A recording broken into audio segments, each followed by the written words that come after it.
Yeah, whenever you're ready. I'm pretty sure everyone in here today is familiar with the virus Ebola, the disease.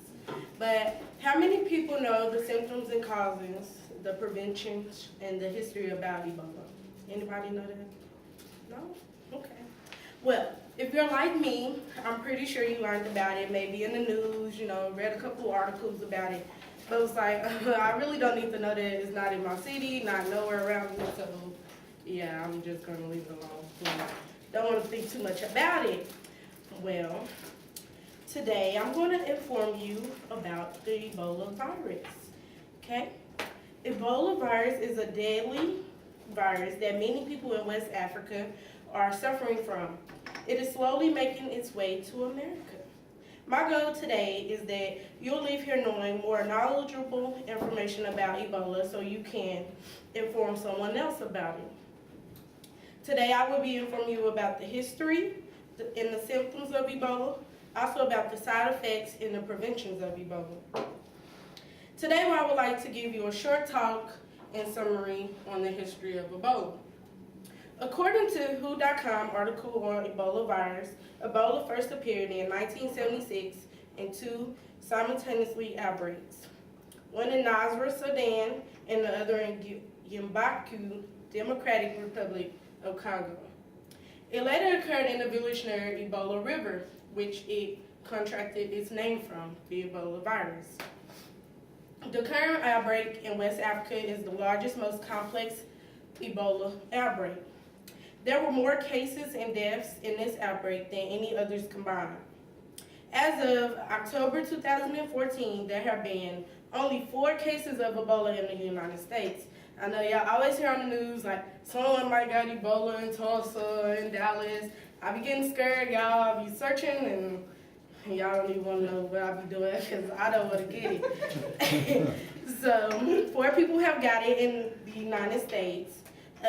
First it started with the man who came back on the plane and he died from it. Then 2 nurses got the virus. They both lived. Then a man from New York got the virus. He also lived too. So many people are surviving from it. You just have to catch it early on. So you have to know what you're looking for and who you've been around and what type of germs you got around you. There have been hundreds of people tested, but only 4 cases of the Ebola have been proven in the United States. So you hear all this stuff, but it's only been 4. When you start to get the virus, you start to notice symptoms. According to CDC.gov article on the Ebola outbreaks, the Ebola virus is transmitted to people from wild animals and spreads in the human population through human-to-human transfer. So that means animals had it, they ate the animals, humans got it, and we passed it on to each other. So, the virus takes 2 to 21 days to form. People are not contagious until they develop the symptoms. So you might have it, but if you haven't started seeing the symptoms, you're not contagious yet. But when you start seeing them, you're immediately contagious.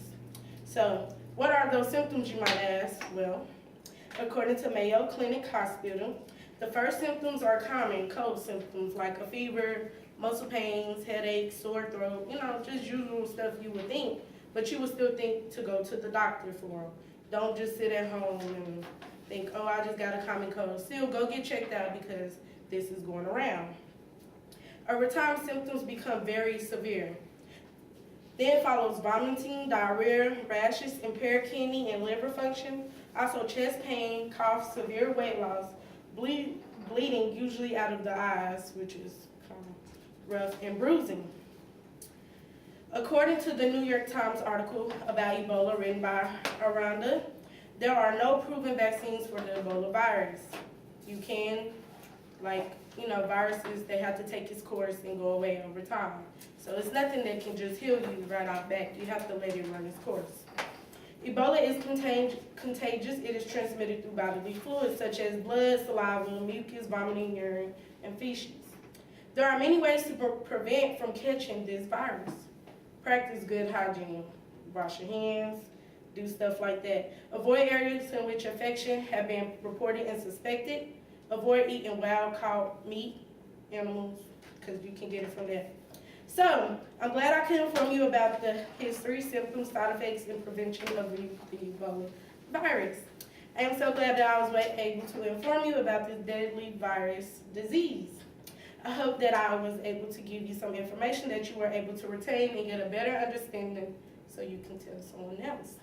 I will leave you today with a flyer on how to have better hygiene. Well, not hygiene, but to prevent you from getting it.